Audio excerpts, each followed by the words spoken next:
2021 has finally come to an end, and that means it's time to answer all the questions of the peoples around the world. Hi, I'm the Memphis XLR8 YouTuber extraordinaire, and today we'll be answering the questions that I asked my fans to submit to me via the post. We're going to be answering questions as we do at the end of every year. So let's just get right into it. First up from Levi's Storage, when was the last time you shaved? I'd say... it was last year, during the pandemic, when I was really going by. I'd say, I'd like to say sometime in September I shaved it all off, just to shave it all off, fit mask better. Because that was really when I was encouraged to like wear the mask like all the time. So I'd say around then. Because I remember it was, you know, like winter time when it started to grow back. So sometime in September-ish. You know, I don't really shave this beard off too often. You know, it's maybe an unruly thing. That's because it's a wild and free spirit, and you can't contain the beard. From Spicy Boy, can you do a meme vid dedicated to a documentary of Yu-Gi-Oh! Monsters in the wild with a David Attenborough impression for it? David Attenborough. Oh, that guy. That's right. That guy, the BBC nature documentary voice guy. I could probably do something like that. I'm gonna be pretty busy the next few months, but. Maybe if I work on like a little bit of a time, do something for like, you know, April Fool's Day or something. That's an idea. I could do that. I could do that. I'd have to script it out pretty hard, but I could certainly do something like that. Sure, why not? Levi also asks, why? Why? Why? Because. That's why.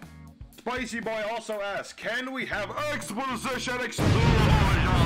Scott Bailey asks, would you be in favor of more formats in Yu-Gi-Oh! Such as semi-forbidden list, structure deck to one, error formats like GX5Ds, etc., etc.? Yes, I would actually be fine with this.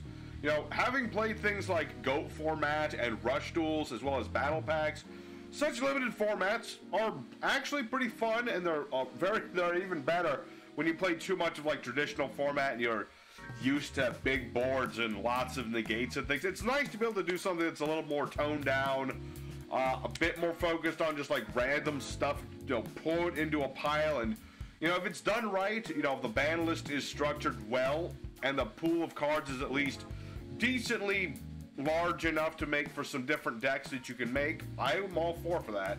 So yes, I am all for new formats in Yu-Gi-Oh! However they may show up. Libra October asks, where'd you get the idea for your username? And would you ever make a top 10 Yu-Gi-Oh! Decks you enjoy or like to play? Alright, so for the channel name, so Memphis, and the Memphis XLR comes from Memphis, Tennessee. I am not from Memphis, Tennessee. However, I always found the name Memphis to be cool, basically. It's just a cool name. That's all that part is. The XLR8 part is actually from Ben 10, because there's that alien XLR8. He was pretty cool. He was my favorite back in the day, so that's what that one's all about. As for that's the most interesting part of the name. So, a long time before I started YouTube videos, I actually had a channel called Memphis XLR8, but that one got deleted. I'm not going to go into details, but that got deleted. But I wanted to keep the original name, so I put the in front, so that's how the Memphis XLR8 came to be. As for another top 10 videos, you know, I'm fine with doing top 10s. It's not like something I particularly enjoy, but you know, after 100 days Yu-Gi-Oh! Maybe I will. There is that other top 10 I've been meaning to do that I just keep putting off, so I could always do that. Do a couple top 10s every once in a while. Not a big deal. It's just something that's not like for me as much. I prefer the duels, but I could certainly talk about my favorite decks. That's certainly something I could do. And finally, Karimo versus Raw. Which one did more BS into the anime? So this is an interesting one, because both Karimo and his alternate forms have done a lot of BS in the anime. Things like being an invincible wall of Karimos, being able to just like essentially use detonate without the spell, that's just in DM. Being able to just pop out of nowhere like Wingy Karimo would do. I'm not even going into Junk Karimo for 5Ds. I'm going to count the manga as well here. A lot of different Karimos have done a lot of different BS-y sort of things. Raw, on the other hand, definitely more BS in terms of just like as a single thing, because you have like, you know, what was it? You needed to have knowledge of how to speak ancient Egyptian to play the darn thing. It had effects that weren't written on the card. Between the two, I'd say Raw on his own is a lot more BS, but Karimo's pulled off more BS total, because Raw has only done so much. Like, most of it was during Duel Monsters and just like that one episode of GX, whereas Karimo's just been all over the place. So I would go with Karimo in that regard. And that, everybody, will conclude the 2021 edition of our Q&A segment. Did you have questions? Well, too bad. You're going to have to wait until 2022 when I do another one of these post 100 Days of Yu-Gi-Oh! And then another one at the end of 2022 in a year's time.